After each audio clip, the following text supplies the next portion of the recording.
और क्या नाटो की नेपच्यून शील्ड ड्रिल से पुतिन की बढ़ेगी मुश्किल। ब्लैक सी से रूसी नेवी के बेड़े के सफाई के लिए अमेरिका ने बनाया कौन सा नया प्लान। नाटो विस्तार के जवाब में रूस ने किया कौन सा बड़ा ऐलान। रूस की न्यूक्लियर सबमरीन ने कैसे बढ़ाई फिनलैंड और स्वीडन की मुश्किलें।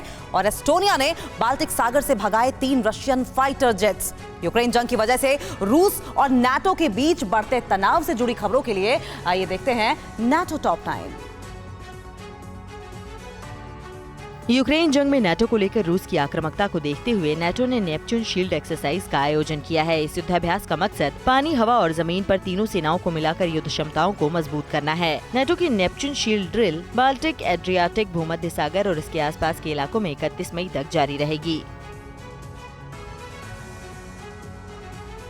एस्टोनिया ने बाल्टिक सागर में घुसपैठ करने वाले 3 रशियन फाइटर जेट्स को खदेड़ने का दावा किया है। दावे के मुताबिक शुक्रवार को रूस के ये फाइटर जेट्स एस्टोनिया की हवाई सीमा में उड़ान भर रहे थे, जिसे नाटो मिशन के तहत एस्टोनिया में तैनात 2 फ्रांसीसी मिराज 2005F ने खदेड़ दिया। जबकि इस घटना से एक दिन पहले ही एस्टोनिया ने रूस से सुरक्षा खतरे को देखते हुए अपने देश में नाटो सेना की तैनाती बढ़ाने की अपील की थी। यूक्रेन संकट को देखते हुए अमेरिका, फ्रांस, इटली, इजराइल और ग्रीस सहित 7 देशों ने साइप्रस में ऑर्गोनॉट 2022 के नाम से इवैक्यूएशन ड्रिल का आयोजन किया, जिसमें इन देशों की सेना ने संघर्ष के दौरान बचाव की स्ट्रेटेजी में सुधार के लिए डिजाइन की गई एक्सरसाइजेज में हिस्सा लिया। इस ड्रिल का समापन समंदर में एक खोज और बचाव अभियान के साथ हुआ।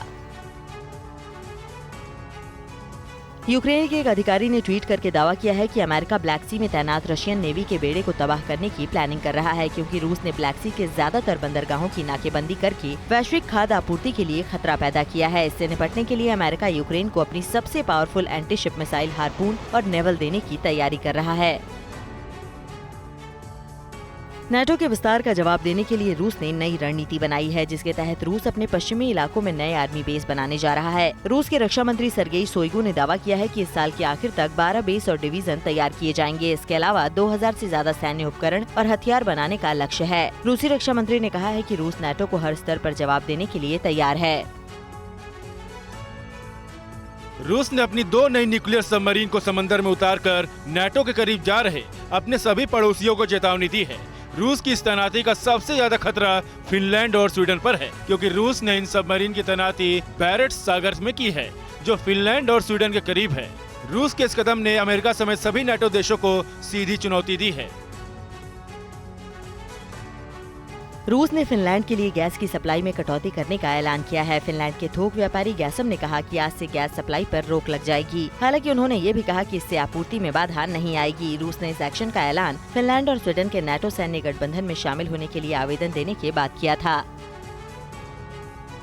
तुर्की के राष्ट्रपति एर्दोआन ने कहा कि वो नाटो में शामिल होने की स्वीडन और फिनलैंड की कवायद को लेकर दूसरे देशों के प्रमुखों से बात कर रहे हैं। उन्होंने कल एक बार फिर से कहा कि उनका देश आतंकी संगठनों का समर्थन करने के आरोपी देशों को नाटो की सदस्यता की मंजूरी देने के पक्ष में नहीं है।